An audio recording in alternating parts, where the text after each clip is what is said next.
પ્રસંગ સૂરજભાન અને આ તીર્થધામ છે. હું એક ચારણ તરીકે આવ્યો એટલે કહું છું.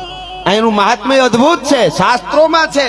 પિતૃઓને પિતૃલોકમાં પિતૃઓ હોય ને અહીંયા તર્પણ કરી જાય ને આ સૂરજને જળનો લોટો ચડાવી જાય તો સૂર્યલોકમાં એનો વાસ થઈ જાય છે, બીજે જવું નથી પડતું. એવો આ ભેટડિયા ભાણ છે.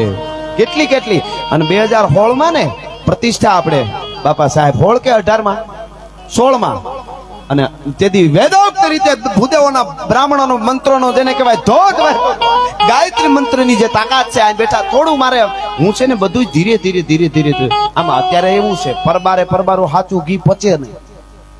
પણ તમે ગાયત્રી મંત્રની કેવી તાકાત છે એ તો તમને ખબર હશે. ગાયત્રી મંત્ર એટલે સૂર્યનો મંત્ર છે, સવિતા નારાયણનો મંત્ર છે. એમાં વર્ણન એવું છે કે હવારનો સૂરજ ઉગે છે જે ઈ બ્રહ્મા છે. જો હવારમાં સૂરજ ઉગે છે ઈ બ્રહ્મા છે, મધ્યાને આવે ઈ શિવ છે રુદ્ર. દાડો ગંગ બાર જટધાર મંડિયમ યાદિયંગ ચંગલીન ચંડિયમ બાલચંદ બિંબલાલ જ્વાલિયમ કંગનમ ભુજંગમુંડ માલિયમ સુલપાન હેપીનાક સજ્જનમ. બીકે તું ગજબનો વગાડે છે ખમાસ અને મજા નહીં આવે આવા માયક વગર. હવે બીજે આવા 2-5 જે માયકના નામ છે ગુજરાતમાં એમાં બીકે ત્યાં સ્થાન મેળવી લીધું. તાળીએથી વધાવો, એકવાર વધાવો.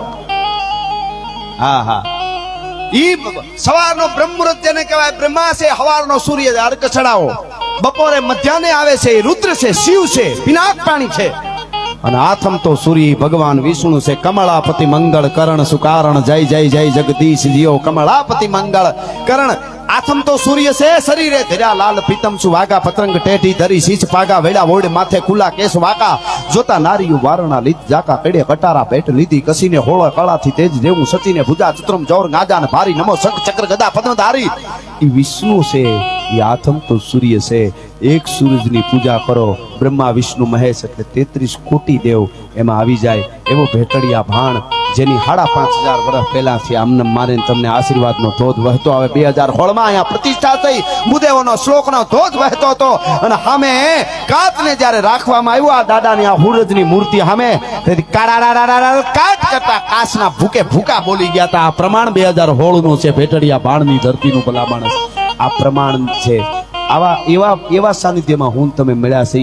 આવ્યા એવી સૂરજની એક છેલ્લે વાત કરી અને પછી પાછું હું દોર આપીશ. સતત આપ કલાક થી આમને બેઠા છો મારા રાઉન્ડમાં અને એની પહેલા બધા પણ મને અહીંયા આવ્યો એટલે સૂરજ વિશે કેટલું બોલાય. દરિયો છે સાહેબ એનો મહિમાનો. પણ આ એક વાત સાંભળજો, અહીં 18 વરણ બેઠા છે. સૂરજ કળિયુગમાં મેઘાણીની કલમે સુવર્ણ અક્ષરે લખાયેલી આ કથા છે. કળિયુગમાં સૂરજ આવે કે હા આવે, આપણને પ્રત્યક્ષ રીતે તો દર્શન થાય જ છે. ભગત બાપુએ તો કેટલા કાવ્યો લખ્યા, યુવાનોને એમાંથી કંઈક મળે એવું એક કાવ્ય છે. આખી વાત નહીં, ટૂંકમાં વચ્ચે ઈ કહી દો. આવ્યું સૂરજ છે એના દરિયાને અને સૂરજની કિરણોને સંબોધીને કાગ બાપુનો એક છંદ છે ધૂલણા. બાપુ બહુ સારો છંદ છે આ સાહેબ, બહુ સારો છંદ.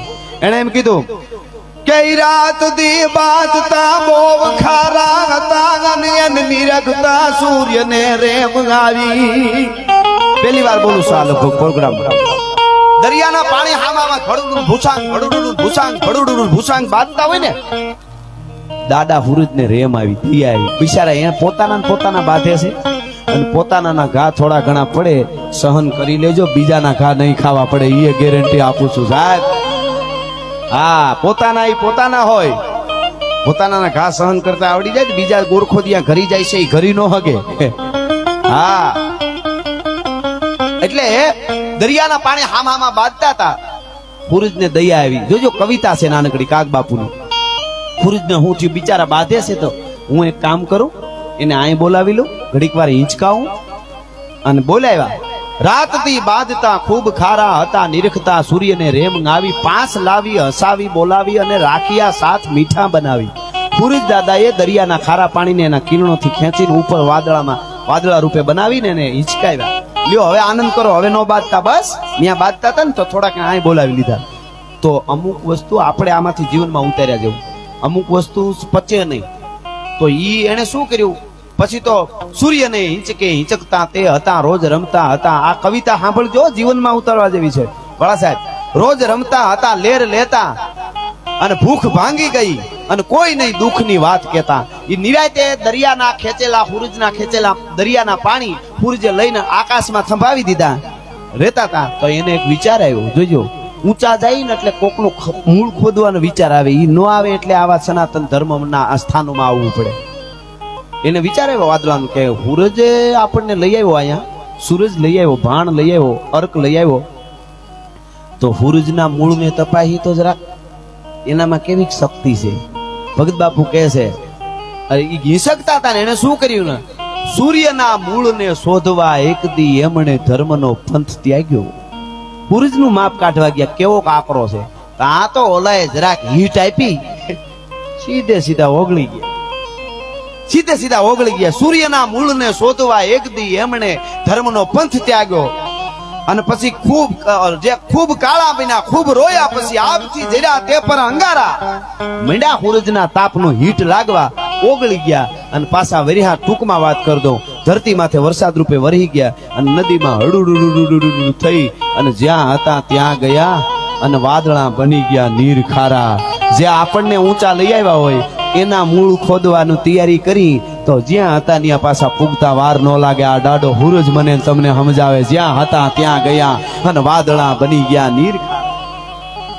એ સૂરજ, ઈ સૂરજ શાક પૂરે ખરો કળયુગમાં કે હા 200-300 વર્ષની પેલાની આ વાત છે કે 500 વર્ષ અંદાજ આપું છું.